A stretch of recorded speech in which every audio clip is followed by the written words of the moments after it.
Thank you very much, Sandy, for those generous words. Certainly, they apply fully to MJ. I'm a bit less certain about those that characterize my experience.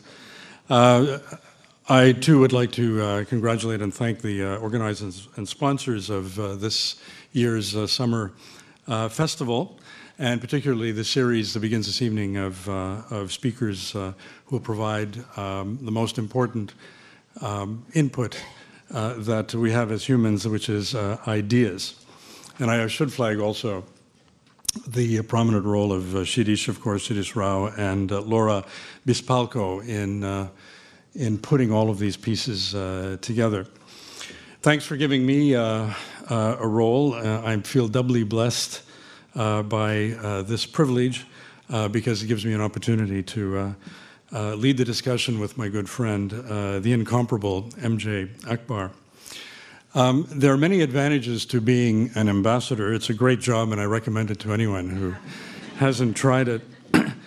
And it has many positive dimensions. And one of them is that as an ambassador, you can actually meet anybody that you want to meet in your host country.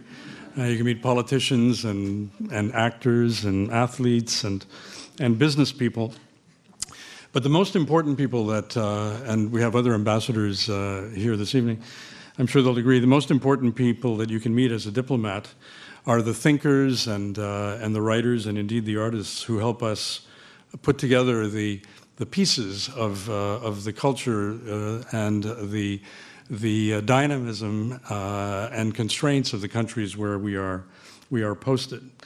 And I served as High Commissioner to India for an all too brief 2 years, which was in a way the crowning conclusion of 39 years in the public service. I'd been to India on a few occasions, including in the wearing a private sector hat for a while.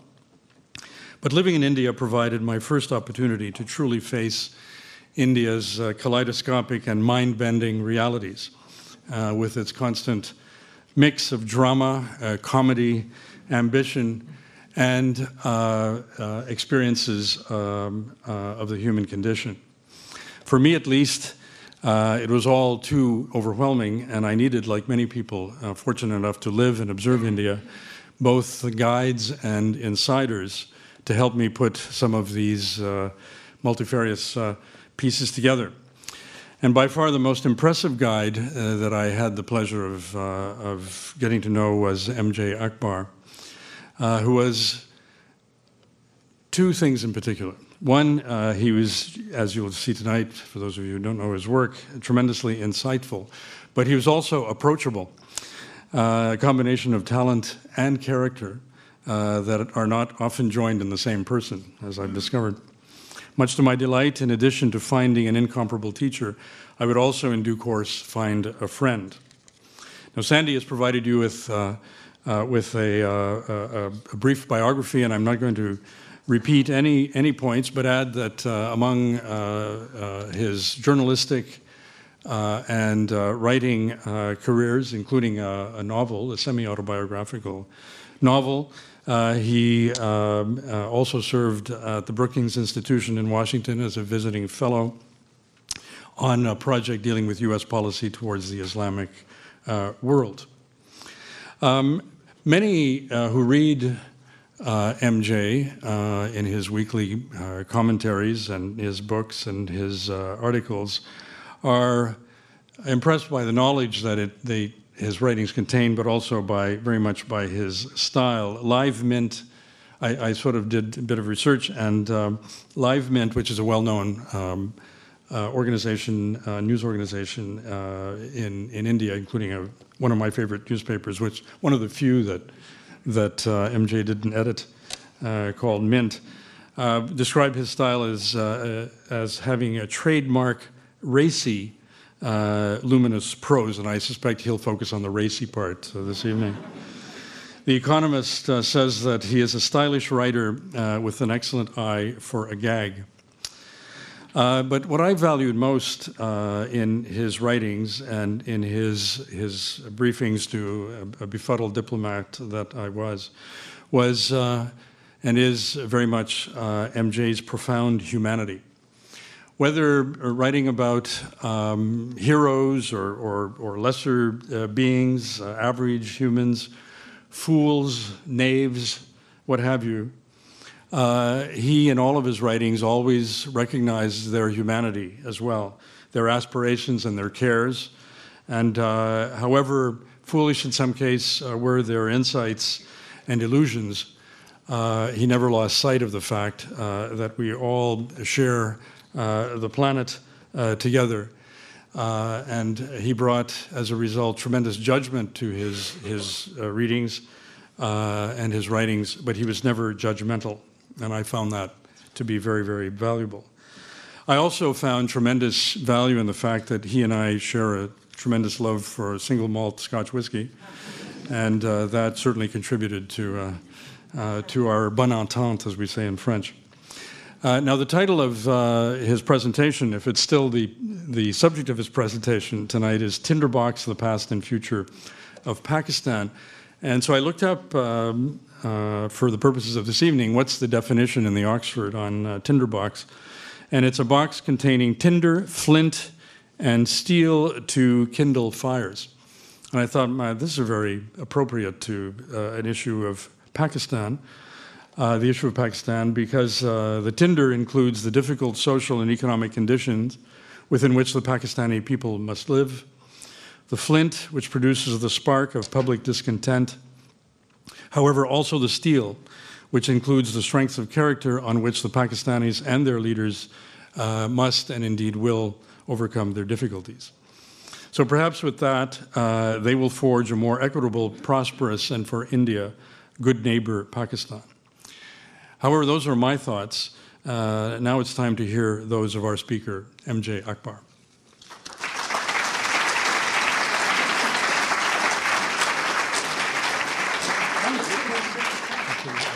We'll do it over there. All right, go ahead. Come. Okay.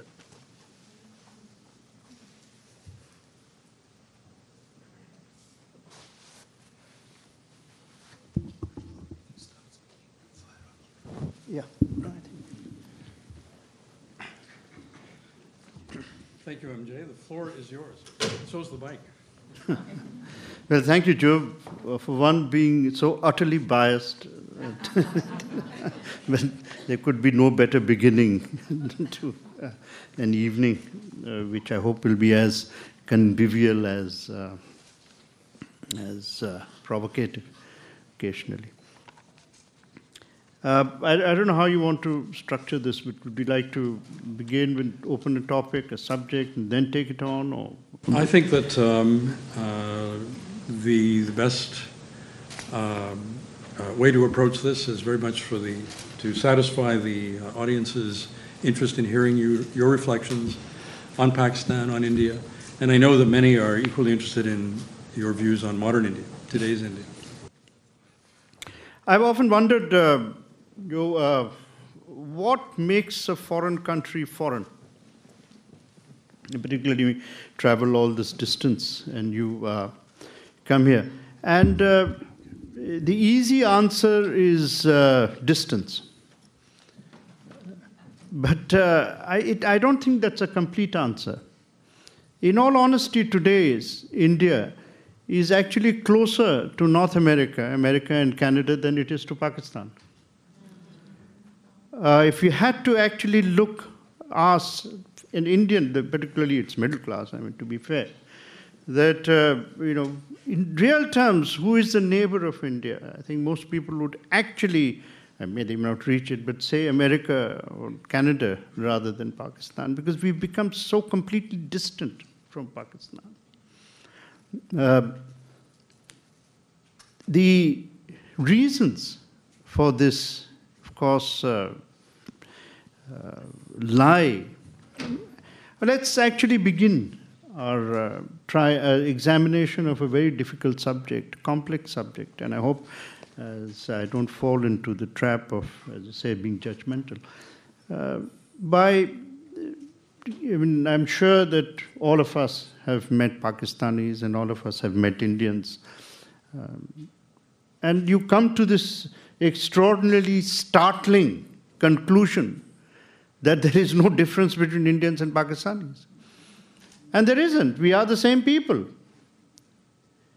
So why, over 6 decades, have the two nations diverged along such different paths? India has its share of faults. I mean, God knows it has. And those that God doesn't know about, we as journalists tell you. But why does India seem as if it is evolving towards a horizon? And why does Pakistan seem as if it is sinking into a stagnant swamp? The reason lies not in the character of the Indian and the Pakistani. The reason is, and this is one of the themes of my book, that the idea of India is stronger than the Indian, and the idea of Pakistan is weaker than the Pakistani. Now, having sort of said this dramatic thing, I have to now go around to explain what do I mean by this. What is the idea of Pakistan? Pakistan was created around a notion which has absolutely no relevance and no past. It was built around an idea that a religion could be sufficient as the basis of nationalism. And more specifically, that Islam could be sufficient as a basis for nationalism. Now, I will not actually bore you into the many reasons why the founders of Pakistan, in particular Jinnah, who was one of the persons I admire, actually, greatly. I mean, Jinnah was a genuine hero in the mold that, not least because of a sin, of a common weakness he shared with Joe and me. But when Jinnah, he was a kind of character after he ate his dinners, and those of you who know British law know that if you really want to be a successful barrister in the British system, all you have to do is eat dinner at Lincoln's Inn. But even seriously, after he had eaten his dinners, he still actually wanted to play Romeo at Old Vic. He wanted to be a Shakespearean actor. And till his last days, whenever he felt low, and those who lived, there's one of the things that I learned while I was researching the book is not to be censorious about this generation, because they were living at a time when the future was completely in a fog. Today it's easy for us to understand what democracy is all about. We've had 6 decades of experience, but in the 1930s, who knew what this animal democracy would become? Europe was producing Hitler out of democracy. It was producing Mussolini out of democracy. These were their contemporaries, mind you. This is what the news they were reading, that this is what the vote had produced. So who knew what this strange democracy as we know it today did not exist? In France, the women did not have the vote till 49. And so on and so forth. So you can't really go around blaming X or blaming Y for it, but except try and understand. So how did he, and he had repeatedly warned against mixing religion and politics. In fact, he held it against Gandhi, that Gandhi was doing this quite often in his career. So how did this person reach a point where he actually thought? Very interestingly, the clerics, the theologians of Islam, when you particularly look at the world of Islam and from the West, from Canada or from America or from Britain, for a variety of reasons, the first and most substantive image that comes to your mind is of the Arab. But the Arab constitutes only 20-25% of the world of Muslims. The largest in the British Raj, the British Empire, used to actually taunt the Caliph, taunt the Turks, and saying, how are you calling yourself the Khalifa or the Caliph? You see, because the largest number of Muslims in the world lived under the British Empire and the British Raj of India, between Afghanistan and Burma. And that really, till today, if you add up the populations, is the largest constituency of Muslims in the world as one broadly ethnic group. So, and the intellectual centers of Islam were also in India. among them being Deoband. In fact, it was the Imams of Deoband who stood up against Jinnah and said that where in the history of Islam have you discovered this notion that religion can be the basis of nationalism? Islam is a brotherhood, it is not a nationhood. Within a few years, within 2 or 3 years of the death of the Prophet, peace be upon him, the Muslims were split politically between Shia and Sunni. And that was a conflict till today, which has nothing to do with religion, by the way.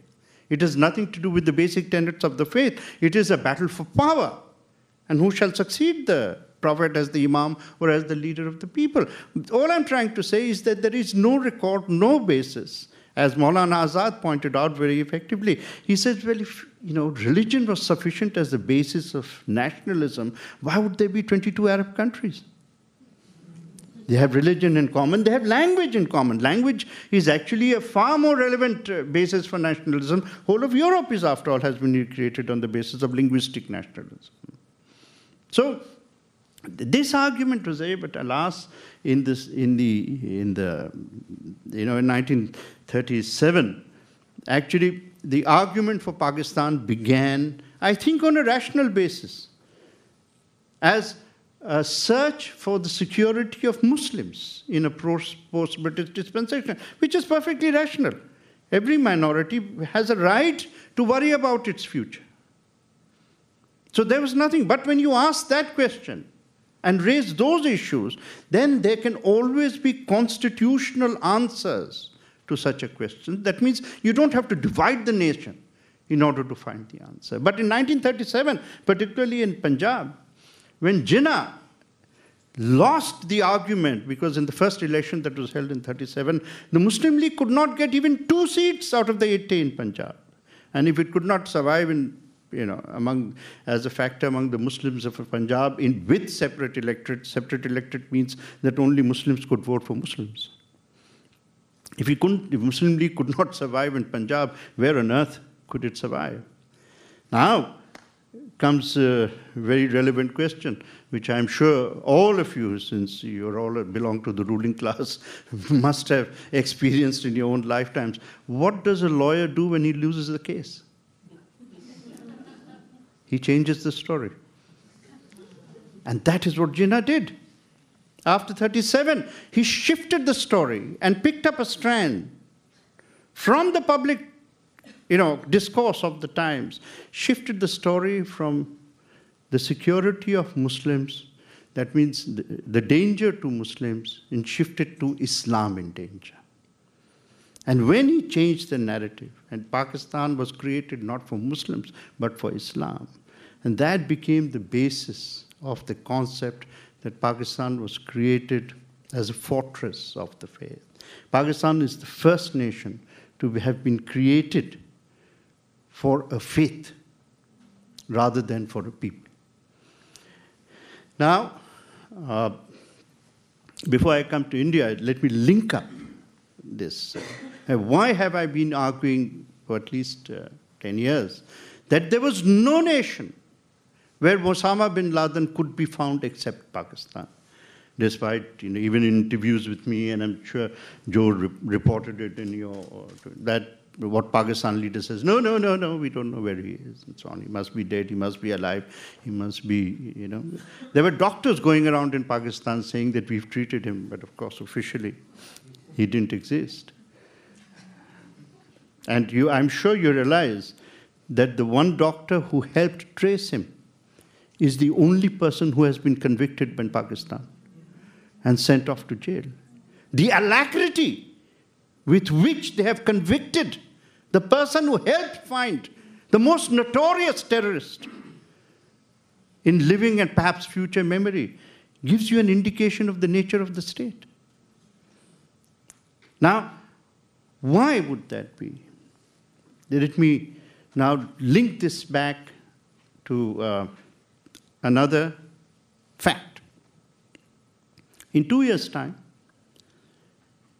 we will all be remembering, if we have the courage to remember, which I don't think we do, the fact that the First World War started 100 years ago. now 98 years ago. In the last century has been a very dramatic century.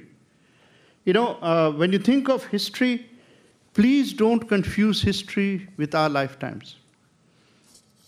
When history is written, we'd be bloody lucky to get a few pages, which constitute our 60, 70, or whatever years, we are blessed with.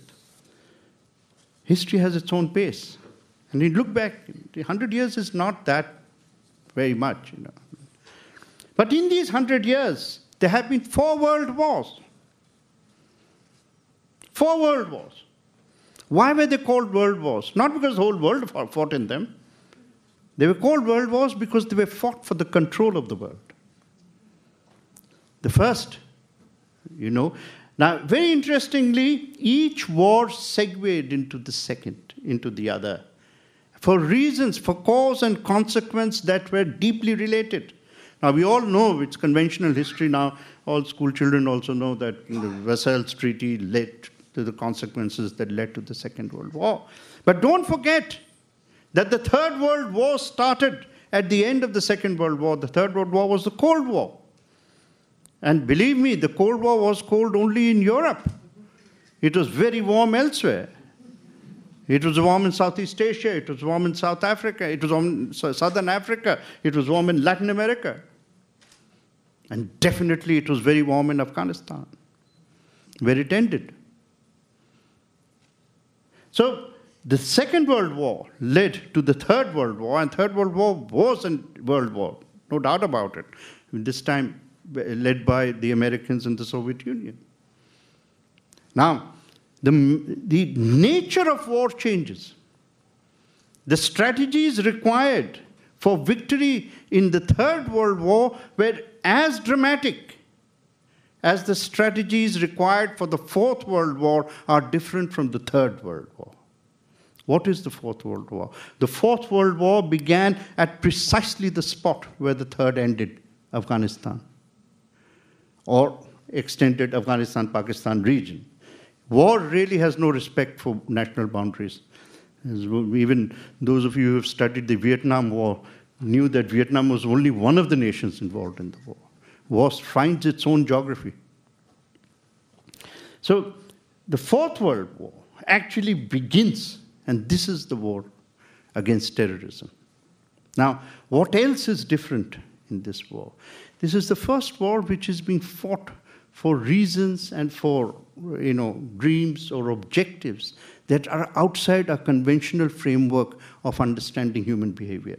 I mean, you can understand wars being fought for empire, wars being fought for national extension of national space. That is what German militarism was all about. Certainly that was Nazism was all about. Nazism was about the extermination of a people, the Jewish people. These are horrific realities, but they are still within the pale of our conventional understanding. The Fourth World War against terrorism is being fought between conventional forces on one side, forces in uniform, and therefore who have to be ipso facto obedient to certain legal responsibilities, to accountability.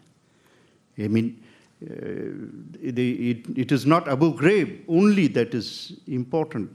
What is also important that those who have done it have been exposed by the people, and so on. There's accountability. But on the other side, there are no nations. There is no alliance of nations. There are no armies as we understand it. These are loose militias fighting not even for an ideology. I don't believe the terrorists have an ideology. They only have a medieval discourse and a medieval mindset. And they're looking at objectives that are completely outside the, as I said, the reasonable objective space that we have created. So it's extremely difficult. Now, this war against terrorism, which is being fought, is why indeed have Americans, and I think the whole NATO forces, which fought, the previous 3 wars, in historic terms, There is no better praise for a war strategy than victory. Each previous war, they have won. Why has the West lost its way in the Fourth World War? One. Number two, why is the central battle? This is the other great difference. The central battlefield of the previous three wars was Europe. The reason why the Cold War did not become warm in Europe, because the price of getting warm in Europe would have been a nuclear holocaust. That was the only reason. If there had been no nuclear weapons, there would have been armies. Stalin asked the Pope how many divisions he had, and he would have used his divisions. But the other great difference is that the central battlefield of the Fourth World War has shifted from Europe to Pakistan. Why? Because these militias who are fighting a war not in the name of national geographies and so on, but in the name of faith, they can find sanctuary only in a nation created in the name of faith. And that is why they are found there. And that is why they go there. And that is why it is difficult to act against them or to expect even a Pakistan establishment which may genuinely want to move against them.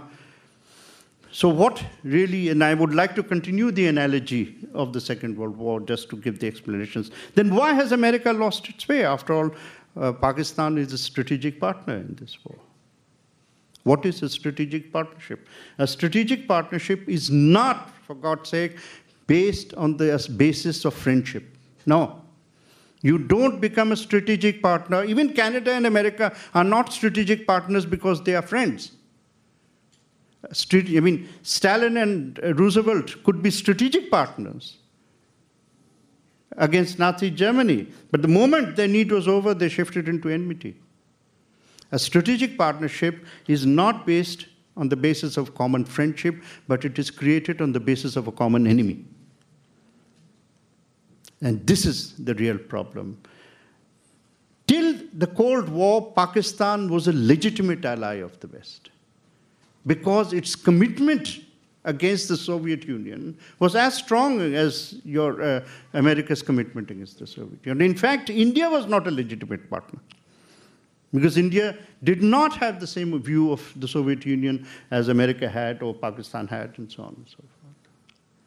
But in the war against terrorism, Pakistan, America, and Canada do not have the same enemy. And that's where the contradiction lies. In fact, the true strategic partnership of this war is India. Pakistan, and I have said this before, is akin in the Second World War to having a strategic partnership with the Vichy government of Marshal Pétain rather than Charles de Gaulle.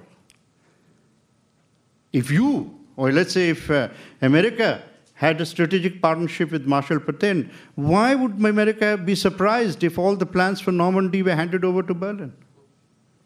So today, why are you surprised if all your plans for Taliban end up on Taliban's desk?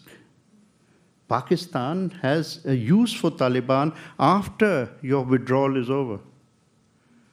It needs the Taliban, because for Pakistan, Afghanistan is not merely the strategic space required for its confrontation with India. It is also the desire to create what it calls Islamic space. And this objective of creating an Islamic space, by the way, has been part of Pakistan's policy at least from the time of Ayub Khan and Bhutto. Please don't confuse this that Zia suddenly turned up and created it. In fact, most of the Islamization that has happened in Pakistan has been created by the Bhutto family. Nobody seems to realize that the Taliban was created by Benazir Bhutto, not by Zia. I mean, Zia has many other things which he can claim, much to our regret, but not this. So this really is the real problem that we see in this nature of the war. I just would like to complete, since I did mention the idea of Pakistan, and I said, so what makes India different? What is the idea of India? The idea of India is a tremendously brave idea, particularly given the context and the times in which it was framed. It was framed, our constitution was ready by 1950. And by 1950, what was our record? 3 years of violence, war, shattered, absolutely shattered nations. The psychology of Indians was devastated by partition. And then the physical damage, the physical, the physical damage is too small, to tape it a word.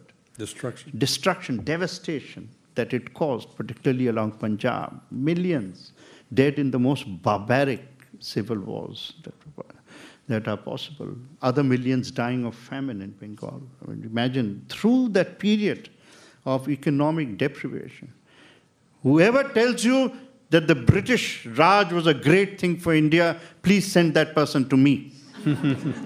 Over the last 50 years of British, the annual growth rate of India was only 1%. In 1750, when the British came to India, and Clive in 1757, I am not making these statistics up. Paul Kennedy's latest book, he teaches at Yale, is there in almost every bookshop. In 1750, India had 24% of world manufacturing output. This is not internet, claims. 24%. China had 31% of world manufacturing. These were the two powerhouses of economic development in the world. Britain had only 1.8%. By 1947, when Clive entered Murshidabad after the Battle of Plassey, he looked around and said, my God, this place is richer than London. Of course it was. What was he surprised at? The British did not come to India because India was a poor country. Nobody conquers a poor country. The return on investment is not sufficient. It came to India because we were a rich country in 1750. By 1947, Britain, I have never seen as neat a description of colonization as this. In 1947, Britain had 24% of world manufacturing output, and India had 1.8 or 2%, something like that. Absolutely reversal. So, poverty, shattered illusions, dreams, whatever nationalism Gandhi had stood for, broken. And yet, our constitution had the courage to conceive of an idea which the world sneered at. Nobody thought Indian democracy would succeed. Universities in the West were full of academics and writers telling us what a bunch of nonsense we were. It was Pakistan which was considered the rational idea. But why do I call India a modern idea? Modernity has 4 pillars. Number 1, you cannot be a modern nation without democracy. And democracy means equal rights for everyone. Democracy is not the right to vote in elections once in 5 years. Democracy is the right to speak nonsense every day. And it's very important to understand that. I don't speak about anything out of fear. I couldn't care. Because I'm in a democracy. As long as I don't extend this privilege to abuse. Or indeed, as a journalist, extend it to libel. Number 2, you cannot be a modern democracy without equality and freedom of faith. Every faith has a right, irrespective of numbers. If there are only 5 people of a faith, it doesn't matter. They are still equal before the law. They still have total freedom of practice. And nobody has a right. Indians and Christians, Muslims and Christians have lived together as long as Muslims and Hindus. But there is no Dante in India. And please read Inferno in order to understand what I mean. There is no Dante. There is no record of any Hindu poet, sage, essayist, writer, and our history is full of great intellect, be saying one word that is nasty about the Prophet. Similarly, there is no known instance of a Muslim poet, despite Muslims having the protection of political power in the court, saying anything. It's so easy to be nasty about another religion. So easy. It's because all religions have an element of what would be called irrationality. It is not up to me to argue with Christians whether whether Mary was a virgin or not. It is up to Christians to believe that they are. And by the way, as an aside, purely because this might interest you, the Quran not only believes that Mary was a virgin, but actually provides an explanation for it, which the Bible doesn't. Because, Muslims do not extend this belief to the divinity of Jesus. We don't believe that Jesus was divine or Jesus is God. We actually are equal to the Aryan Christianity, which is before the Council of Nicaea. The Trinity actually became the prevailing doctrine after Constantine. So it was, and then therefore the Prophet was asked that if you say that, Jesus was the son of Mary and Mary was a virgin, then how do you say that he's not the son of God? And then the Quran answers, Adam was neither the son of man nor woman, and we still don't call Adam God. It is up to him, the Creator, to create as he wishes. Anyway, my point is, I can believe what I want to believe, you can believe what I want to believe. I have no right to actually treat your belief as inferior. It is up to human beings to believe as they want. Now, in these two freedoms is the soul of India.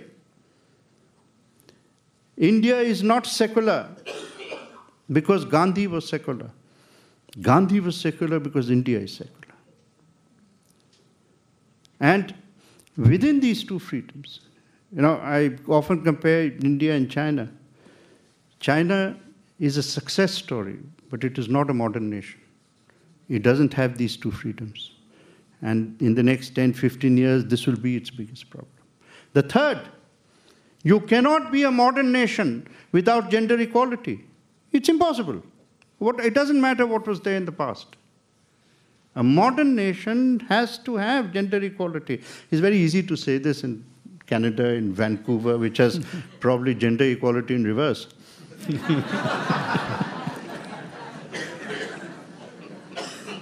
But I'm proud that, the important for me is to say it as I did a few weeks ago when I was asked to address the annual conference of imams and mullahs in India by the largest organization of Deoband. And they also knew what they were doing when they invited me to make this keynote speech. And I also knew what I was doing. And I went and said, and I will use Urdu, I said, anyway, I said, all right, it's, I know what the officially you say, but if you don't treat the girl child as an equal, the way you treat the boy child, I said, forget the 21st century, nobody will invite you to the 19th century. It's true. So, and you can see the fourth pillar of modernity, of course, is economic equity. That while there's nothing called economic equality, the poorest of the poor must feel that they are part of the rising narrative. That is why I'm so bitterly against these theories and doctrines produced by the World Bank called trickle-down theory. They are the most nasty bit of ideating that I've heard in a long while. What does it mean, trickle-down theory? It means that those who have swimming pools get the waterfall, and those who are dying of thirst are limited to a trickle. That's really what it means. That is what Mitt Romney is all about. So this, and I know I'm very proud of the fact that we in India have succeeded on the first three, but we are still failing on the fourth. And that is the challenge before us. But you see, that despite Indians and Pakistanis being the same people, Pakistan is failing so badly on all four. Why? And this is where I say that the idea creates or takes a nation in one direction rather than the other, with the best of will of Pakistan. I don't doubt at all that Zardari or Benazir and so on actually are liberal people, perhaps, and actually would like to see. I mean, Jinnah himself, all he wanted really was, a secular country with a Muslim majority, just as Gandhi wanted a secular country with a Hindu majority. And today, 60 years later, they can't find Jinnah's speech in Pakistan. Officially, they've removed it. They no longer teach it. They don't. President, if they can say, because the first speech he made after getting Pakistan was this. Of course, when I read that speech, I said, if this is what you wanted, why did you have to create Pakistan? However, so, in fact, the prescription for Pakistan is not what I say. I've called Pakistan a jelly state in this book, because a jelly state will continuously quiver. It's not a butter state and it will melt away. It will not disappear. It will remain. The Pakistani army as an institution has enough ability to protect its territorial integrity. But like jelly, it will be unstable. And because it has nuclear weapons and a culture of fundamentalism which is now deeply ingrained, if you want to recognize a country, recognize it through its textbooks and see where it is going. And it will be a toxic jelly state. But ironically, the answer lies not in what I say. I mean, I'm an Indian. I have, the answer lies in rediscovering the Jinnah before 1937. So what Pakistan needs is not another general election, but another constituent assembly, which can take it away and make it into a secular state, which incidentally happens to have a Muslim majority. Have you fallen asleep, Joe, or not? No, not at all. I don't think anyone has fallen asleep. I'm checking the audience. I promised you a riveting presentation, and we've had it. There is as I read in the book, and some of your writings are very epigrammatic, such as the one you quoted at the outset, where the idea of India is stronger than the Indian, and the idea of Pakistan is weaker than the Pakistani. You've also said that this weakness is in the Pakistani DNA. This is all very deterministic, and short of a reconvening of a constitutional assembly inspired by Jinnah, what are the other scenarios, including positive ones? I've always suspected, and I hope you won't mind if I say this, but deep down I think that you are sometimes an optimist. And so if you can address the issue of the future of Pakistan, leaving room for a degree of optimism about its future, I think we'd find that interesting. But I don't want to dictate what you'd be saying. No, I think people confuse their understanding of Pakistan, even including in India, when we think of a Pakistan as a danger to India or as a danger to America. That is, for me, a very minor fact. India is now strong enough to look after itself. The days of really military danger are over, including sowing the seeds of secession and so on. The real danger of Pakistan is the danger Pakistan presents to Pakistan itself. 180 million people, who will soon be 200 million people. If a land of 200 million people becomes toxic, then you cannot expect that the environment will remain, oblivious or not be contaminated by it. Now, that's the problem. Now, I could not come to a theory by creating facts. There is nothing in the narrative which I've had to create. It is all part of a track record which is visible. However, if observers do not want to see what is visible, then the fault lies not in the subject, but in the object, but in the subject. I would be happy to be as generous to, my Pakistani cousins or brothers or whatever. But for an accident of history, I'm an Indian Muslim. My mother is a Kashmiri. My father was a Bihari. And it so happened that we were in Calcutta or living in the East. But all my mother's relatives went to Pakistan. Blood brothers, which you kindly referred to, is after all an examination of that relationship. Mm-hmm. And every summer holiday and winter holidays, my mother, who was more desperate to meet her sisters than to live with her husband, at least for some of the year, would just pick us up from school and off we would go to Lahore, because in those days this visa regime and so on had not become such a frozen reality. And so we spent with our cousins there for 3 months, 4 months. Why would I wish them ill? But if I go there and I find that everyone in Pakistan has a foreign bank account, that their own confidence in their own state is becoming fragile, that sometimes their desperation to see the positive actually takes them towards aggression, and even in discourse. Then I said, look, there's no point now blaming India. Ask yourself a question, and I'm asking you to ask yourself a question. Why, in a nation created for the security of Muslims, are more Muslims being killed each day than in the rest of the Muslim world put together? Why? You can't blame anymore that Sikhs are killing you. You can't say anymore that Hindus are killing you. It's fellow Muslims are killing Muslims. Why? Not because Muslims were born murderers, but because the nature of the state has created mafias which are in the name of faith. They've created a culture of mass murder for which nobody is ever held accountable.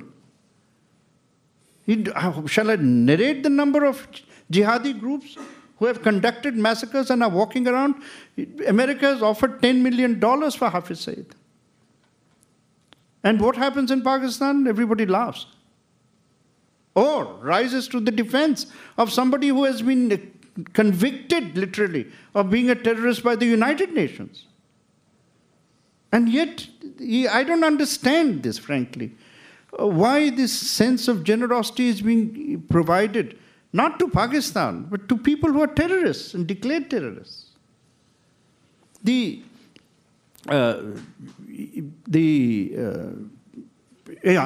extremely important event has taken place, which unfortunately, this happened about 3 weeks ago, maybe 2 weeks ago. Extremely important event. And which has really not been reported as yet. I can't understand why. There are enough journalists, Canadian journalists and American journalists. In Saudi Arabia, when you were kind enough to mention what a little bit of what I was doing, what I've done. In 2005 or something, 6, King Abdullah invited me to be one of the members of a 20-member group to write the agenda for the future of the Muslim world. And this conference took place in Mecca. Therefore, symbolically, he had raised this meeting. So, I've seen Saudi Arabia. And, two nations, if ever two nations have been not only ideologically together, but tremendous strategic partners. After all, look at what the Saudi-Pakistani partnership has achieved. If you look at it, they fought together against the Soviet Union. Tremendous partnership.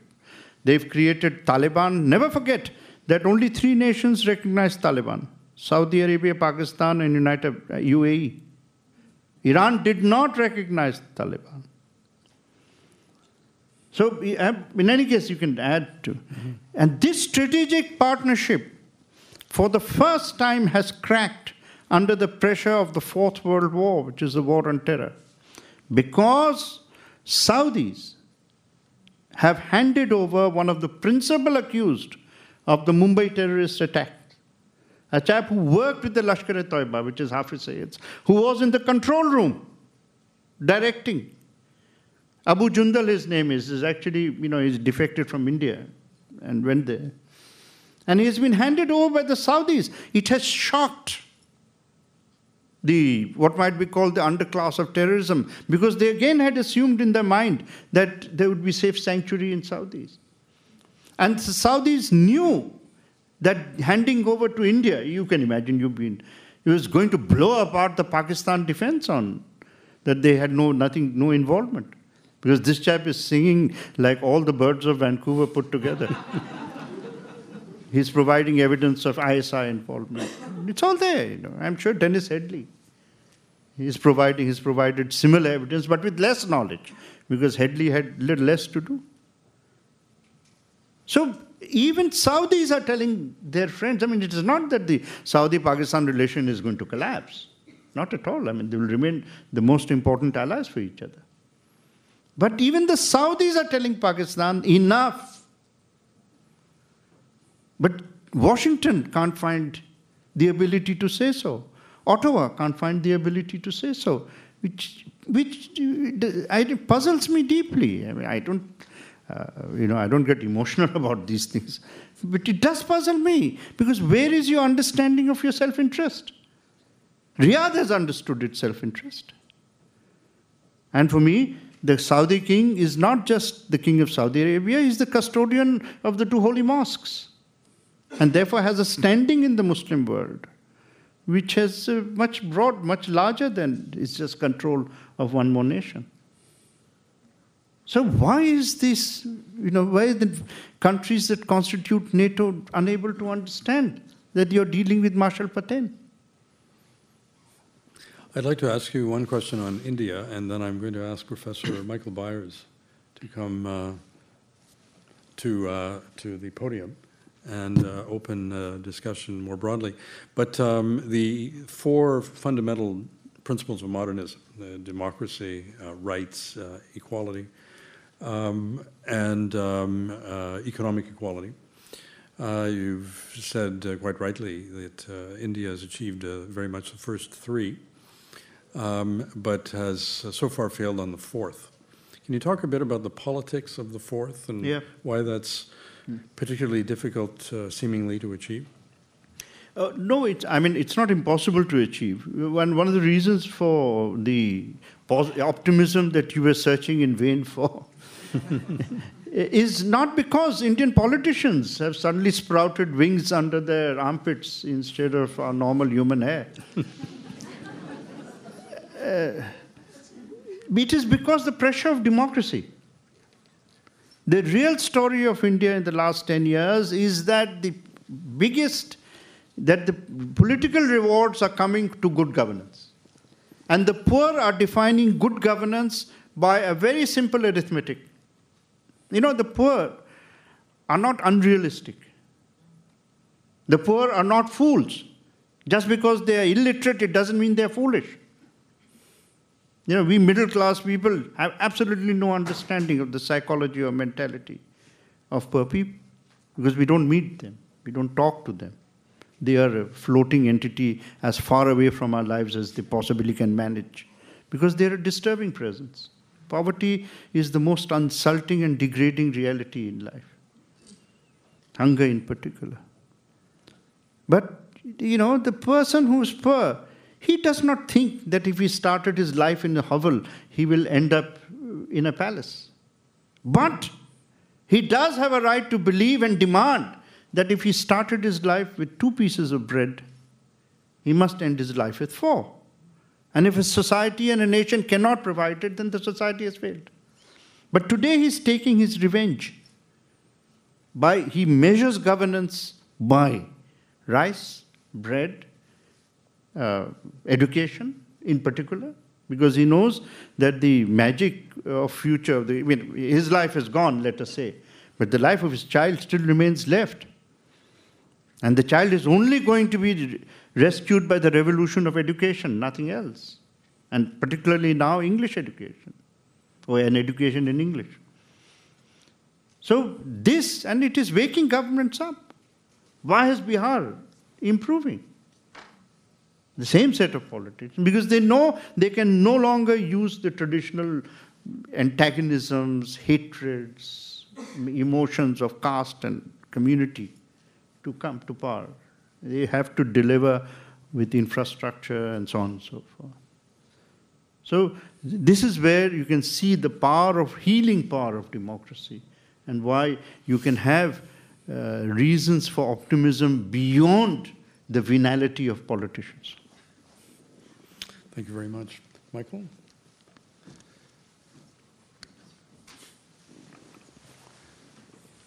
I just wanted to explain that we have a very special guest tonight, Professor Michael Byers. Johal, thanks for inviting Michael, and we thought that Michael would be able to provide some comments, and thank you so much for joining us from across the waters. Thank you. It's a very great pleasure to be here tonight. I'm going to follow the model of Ambassador Caron and keep my involvement very brief because we've been treated to a remarkable intellect this evening, and I'm the only person standing between you and him in terms of questions from the floor. Let me just say that I have read this book, Tinderbox, the last couple of days, and it is a tour de force, a remarkable analysis and explanation, and also a very powerful set of opinions. I didn't know MJ Akbar before this evening, but I liked him very much. This book spans centuries. It puts forward possible solutions in a region and a country, Pakistan, where solutions are sometimes hard to find. I'm going to give the first question to a very special man, also from India, Milun Kathari, the former United Nations Special Rapporteur on housing, who we have the great privilege of also having here in Vancouver tonight. Milun. Thanks very much, Michael, and good evening, MJ. I had a couple of questions, actually. I spoke here yesterday about the situation of human rights in India, but I was interested in how you opened your talk this evening, speaking about how distant we are as middle-class Indians from our neighbors, and we are closer to the Western countries. But I think one of the positive developments in the last 10 or 15 years regarding India and Pakistan has been this very vibrant Indo-Pak people's dialogue. Right? There have been artists, media people, human rights activists that have been actively engaging. And the question I have is, what do you think of that? I mean, do you think there's a future in that kind of an exchange where we can actually assist each other in terms of what needs to be done in our countries? And that brings me just very quickly to my second question, where you were laying out the four foundations of a democracy, and one was rights, the other was the economic equity. But those are very connected, because in my understanding, the assessment we've done of the human rights situation in India, it's actually rapidly deteriorating. I would completely disagree with you that we have achieved that. We have huge problems in the country, including growing insurgency. Of course, we're very far away from the state Pakistan is in, but don't you see that as a danger as well? Thank you. Let me address the growing insurgency first. I was in college in presidency in 67, 70, and the presidency college's canteen was full of young men with a price on their heads. They were Maoists who thought that Chairman Mao was their chairman. Today's Maoist insurgency is an insurgency, but it is not Maoist. It is, in fact, and I've written this, I've not... it is in a sense, and of course I didn't become very deeply popular by saying so, a legitimate cry of a hungry belly. If you have not given your tribals, some hope in 60 years, what do you expect them to do? In fact, when I speak to Indian audiences, and I said, those of you who think that these Maoists are wrong, just come and let's have a discussion after 2 days during which you have eaten nothing. Just come back to these under these chandeliers, but don't eat for 2 days. Then let me see what your views become. And the problem here, the dilemma, is that because this, I think, a legitimate demand for some form of parity or improvement is accompanied by gunfire. So therefore the state responds, as you well know, against gunfire with parallel or even excessive response of gunfire. And we, within media or something, we know we do our best to expose the state and so on. But when it comes to the nub, it doesn't leave me a pessimist at all. Because this is part of what I call the reality of the dialectic of a democracy. Very few nations have... Why do we forget, when we take positions? We have to have a comparative view. Because as you know, no fact is an absolute in itself. How can we forget that between 1943 and 1944 and 1945, when Hitler was killing 6 million Jews, 3 to 4 million Bengalis were dying of hunger. That was the nation which that generation inherited.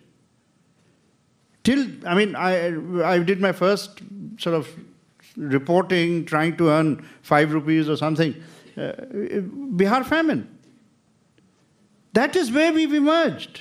At least as a nation now, famine has been removed from the reality of India. I'm not saying hunger has been removed, but famine has been removed. I'd be the last one to go around with a drumbeat of success. On the other hand, I would be doing my country an injustice if I did not recognize that given where we started from, in 65 years, we are not as badly off as we might have been. Were it not for the other realities that have come. Certainly, without democracy, we would not have been able to do anything. We would have just been, in classic terms, classic Marxist terms, running dogs of imperialism. That is what we would have been. But the fact is that, now, again on your Pakistan question, whatever is happening is far better than not happening. But it doesn't address the reality of the problem. There is no point saying that cancer can be treated with Band-Aid. It may sort of, you look at the cancer is visible through a sore or whatever it is, something. You can't put a Band-Aid over it and say that there is no cancer. It requires deeper medicine. And that is the problem. The problem is that, we also forget that till 1965, there was hardly a visa. There was total communication between the two nations. We can't ignore the fact of Mumbai, can we? So it isn't as if, look, India no longer, it did have a problem with Pakistan. But at least one of the great developments in this, you will understand as a foreign policy practitioner, your long, and tremendously, a powerful career. One of the great developments I've seen is the conversion of India, which went through 62 and 65. India has become a status quo power. It no longer has any realistic desire for anyone else's territory.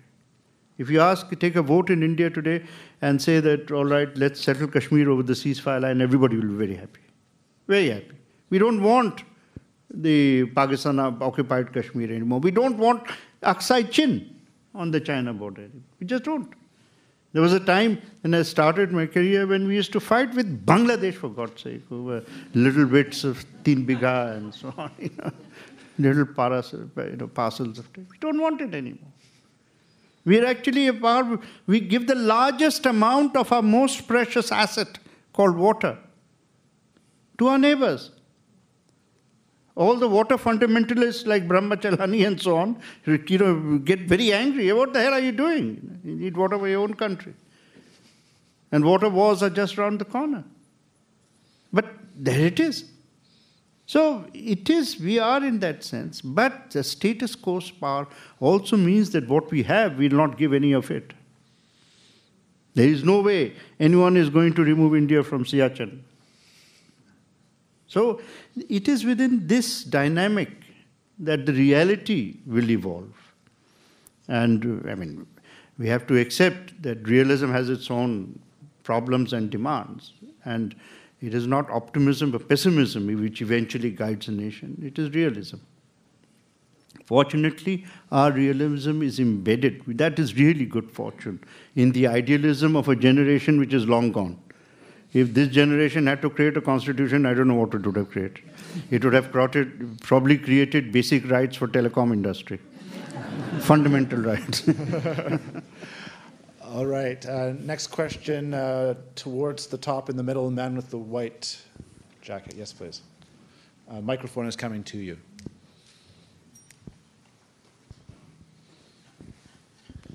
This question, actually, I've been trying to answer myself for the last 5 years, and I don't have an answer to this. And I think you are the best person today to answer it. I've been wanting to understand the place for the phenomena called Narendra Modi in the future of India. You know, of all the mistakes that this person has made, has he improved? Does he have a place, actually has a legitimate place in the future of India, and how? One thing is undeniable, that Narendra Modi has a place in the present of India. No, I'm trying to address a difficult question. Now, let me say something that I'm trying to be objective. No, I need to be. Over having reported my own country for now 40 years, I've seen enough violence. One of the books, my books is called Riot After Riot. So there's no shortage of having watched people being killed in front of me. In 1984 also happened. I was there in Delhi when Sikhs were being killed. 72 hours, there was no cops in the streets. Nowhere, nothing. It was all managed by the political parties. And yet things evolved. The Sikhs voted for Congress. At least under Narendra Modi, the Indian system today has held a large number of people, convicted them within 10 years. Not a single person has been convicted for the 1984 riots. Not one. They have elected Sajjan Kumar, or whatever his name is. But they can't find him to arrest him. So there is a lot of, I've seen many things in our experience. And I've seen things evolve and change. So I'm not certain that this will also not evolve. I don't know. I hope it doesn't evolve too easily. But within the framework, one thing that is definite, that there is no previous riot in which the perpetrators of the riot have been chased by the system and held accountable by the system. And that, for me, is really the one great positive development. Media, television, judiciary. After all, no riot can happen without the collusion of the police and the collusion of political parties. We know that. Right? So this time, it's no longer. No one, the lesson of Gujarat is that no one can afford a Gujarat anymore. There's another great reality of India. Up to 90, there was hardly a season in which I was not rushing her off to cover some riot, Hindu-Muslim riot. Do you know that since 1991, there's been no Hindu-Muslim riot? And even Gujarat is an extension of the Babri riots. So India's mind, India has discovered the miracle of common sense. Okay. Yes, there's a woman in the third row. Please wait for the microphone. And then I'm going to go to the gentleman 10 with the strong arm. programs tonight. Sorry, gentlemen. Sorry. There's a minor error of gender, but The light is very poor from up here. that's fine. Sir, we enjoyed your talk very, very much. About Pakistan, if things are to change there, someone needs to be in charge. One gets the sense that it's like a Wild West, sort of a frontier town with a government barely sort of hanging on by its fingernails, the ISI sort of running a parallel control system, several militias, warlords, and then, of course, Afghanistan and now the Taliban. Do you see any kind of resolution of this situation of power being spread between so many entities? It's not the leaders of Pakistan who will change Pakistan. It is the people of Pakistan. And, again, when we look at the history of Pakistan, let me use the word again. A major miracle took place, which has not been sufficiently understood. Actually, if you look at it, Pakistan was two wings, Bengal and Punjab, Sindh, Balochistan frontier, west and east. Actually, in western Pakistan, there was no serious record of Hindu-Muslim animosity. The real animosity between Hindus and Muslims was in Bengal. Not only for, 1/3 of all the Muslims in United India lived in Bengal. Number two, because of British policies and the fact that the British capital was in Calcutta, and therefore their revenue generation system was primary from Bengal. Everything boils down eventually to money. Exactly. And their revenue system, they created a new class of rentiers, which is through the permanent settlement, which converted the original Muslim landowners, particularly in what is East Bengal, into a landless peasantry, really. So there was the anger of land, there was the anger of resentment and change and fear, all the various components that can add up to a very toxic mix. That Bengal, which led in much more than Punjab, even if you look at 37 elections, led the movement for Pakistan. 52% of Pakistan was Bengali. 52% of Pakistan who are fully Muslims. You can't say they are anti-Islamic. They're as Muslim as anyone, in fact, more Muslim if in many senses. They rejected the idea of Islam as a basis of nationalism and reinvented Bengal on the basis of linguistic, ethnic. Right? That was also a miracle in terms of historical achievement.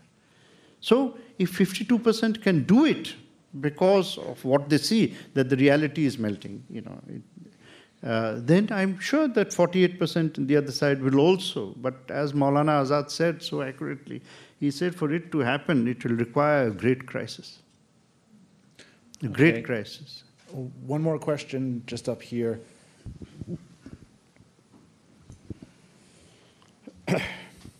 Namaskar, Adab. I'm going to ask this question in Hindi because I think it's just appropriate for me, and then I'll translate that in English. मुसलमानों को तो पाकिस्तान मिल गया, हिंदुओं को हिंदुस्तान मिल गया, लेकिन सिंधियों को तो सिंध भी नहीं मिला. Was there no leader from Sindh that ever said that they needed to create their own little entity? I'm sorry, don't mind my saying so, but this question has so many inbuilt contradictions which can be exposed immediately. When you say Sindhi and then you say Hindu and Muslim, Sindhis are both Muslims and Hindus. And why would they? Number two, Hindus did not get India. Secular people got India. I don't live in a Hindu Rashtra. And the day my country, India, becomes a religious Rashtra, it will suffer the same fate as Pakistan. So Muslims and Hindus and Sindhis and Christians and Jews and Sikhs and everyone got India, for better or for worse. So I think it is wrong to get into that immediate transference of equation. I think we saw in the response to that last question the fearless cogency of MJ Akbar. I'm going to end the questions there because there are books to be signed and a reception to be had. And our guest has worked very hard this evening. It's been a remarkable display. You have my greatest admiration. You have indeed identified that Pakistan is at the center of the Fourth World War. We know this in Canada. Our soldiers have been fighting in Afghanistan for more than a decade, and it's only recently that we've realized that the core of that conflict is in fact across the border in Pakistan. Your learning, your expertise, your insight, your grasp of history is very powerful and much needed. You've been moderated very capably by your friend Joseph Caron, and I'd like everyone to join me in thanking the two of them for a truly remarkable evening.